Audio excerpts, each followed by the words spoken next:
আসসালামু আলাইকুম। আজকে আমি অনেক দিন পরে চিকেন ফ্রাই করতেছি বাসার জন্য, নিজেদের খাওয়ার জন্য অল্প একটু। তার জন্য আমি মশলাটা নিয়েছি এখানে আদা বাটা, রসুন বাটা আর হলো জিরে বাটা। আর এর মধ্যে আমি সিরকা দিয়ে দিচ্ছি। তার সাথে আমি এখানে একটু সয়া সস দিয়ে দিচ্ছি, একটু টমেটো সস,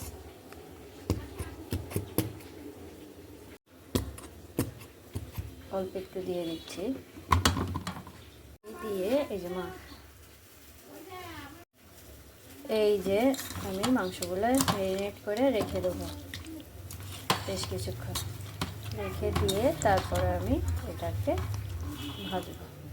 এখানে আমি কিন্তু শুকনো জল বাটা, জিরে বাটা, এই যে আদা বাটা, রসুন বাটা সবটা দিয়েছি, সিরকা, টমেটো সস, তারপর চিলি সস, সয়া সস সব কটা দিয়ে আমি এই যে ম্যারিনেট করে রেখে দিচ্ছি।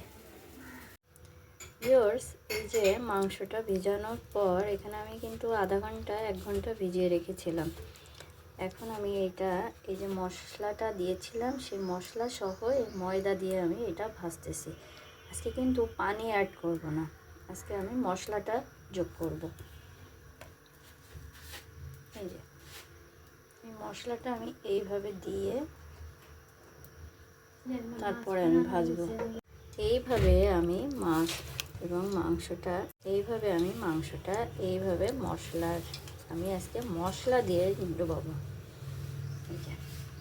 আমি এভাবে দিচ্ছি, তার সাথে আমি এই যে আবার মশলাটা দিয়ে দিচ্ছি। এটা দিলে আপনার বেশ সুস্বাদু হয়। দিয়ে আমি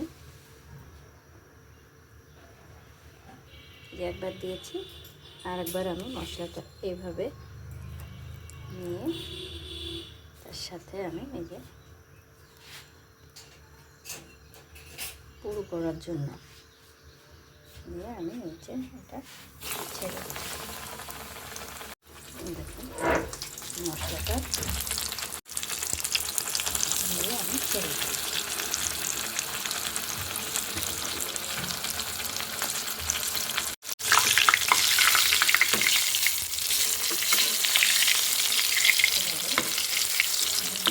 আস্তে আস্তে জাল দেবো যাতে আমার মাংসটা মুচমুচে হয়।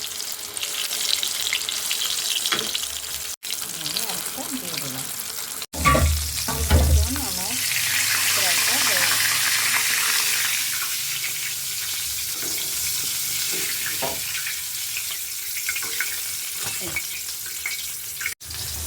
আজকে আমি তো এই যে চিড়া দিয়ে ভাজতেছি, সেটা একটু দেখাবো। অনেকদিন করি না, দেখে একটু চিড়া দিয়ে কেমন হয়। এটা আমি দিয়ে দিলাম।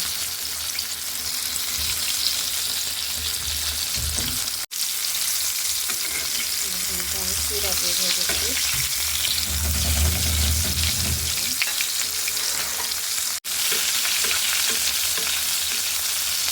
আমি একটু সাজাই যে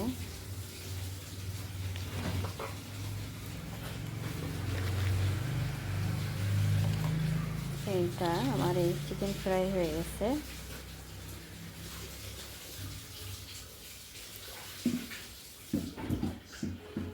এই দেখুন, এই আমার তৈরি হয়ে গেল চিকেন ফ্রাই। ভিউয়ার্স, আমার এই ফ্রাইটা যদি আপনাদের ভালো লেগে থাকে বেশি বেশি করে লাইক করবেন, শেয়ার করবেন, সাবস্ক্রাইব করে দিবেন, কমেন্ট করে জানাবেন কেমন হয়েছে। ধন্যবাদ সবাইকে।